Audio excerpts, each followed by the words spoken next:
Now, a lot of people ask how on earth this could have happened to me. Because I'm a doctor, I should have known.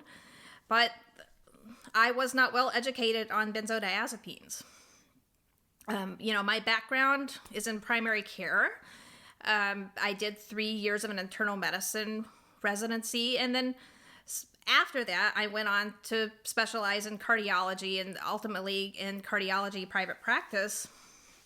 But as far as what I received both in my medical school and my internal medicine training, I knew about the risk of addiction. That was pretty well understood, although they never really made much of a distinction between that and physical dependence. And I was taught not to prescribe them except on a very limited basis, just short term, only if really necessary. And I really only ended up using them in hospitalized patients that needed them for sleep or anxiety, maybe a sedation for a procedure as a cardiologist. I did vaguely understand the concept of physical dependence, but I was under the impression that a short taper off the medication would take care of that problem. Now, here's what I wasn't taught. There's a whole list. Benzodiazepines can increase anxiety in the long term. Tolerance and withdrawal symptoms can be misdiagnosed as other health conditions. That physical dependence can happen in a matter of days.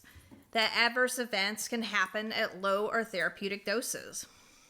That a benzodiazepine taper can be extremely difficult and may last many months or even many years.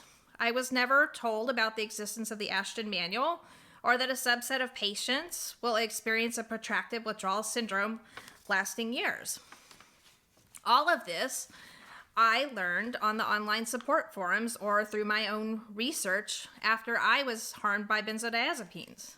Now, before you think that I'm an isolated case, I just missed that day in medical school, this is a common issue that we see at BIC. We get hundreds of emails every month from desperate patients who are being cut off or tapered too quickly off these medications, and they're experiencing severe effects from that.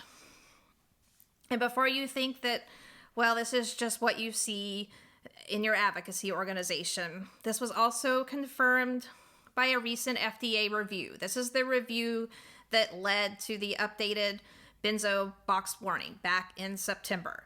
And we obtained the actual report via Freedom of Information request. And the FDA reviewed their adverse event reporting system database, and it showed that physical dependence and withdrawal are a major issue. Common themes in the reports were that prescribers were not recognizing benzodiazepine withdrawal, and patients were being tapered too rapidly or cut off abruptly. Several of the reports specifically requested better prescriber education on dependence and withdrawal. So I share all this with you to let you know that we may not be on the same page of our doctors because there's a knowledge gap there.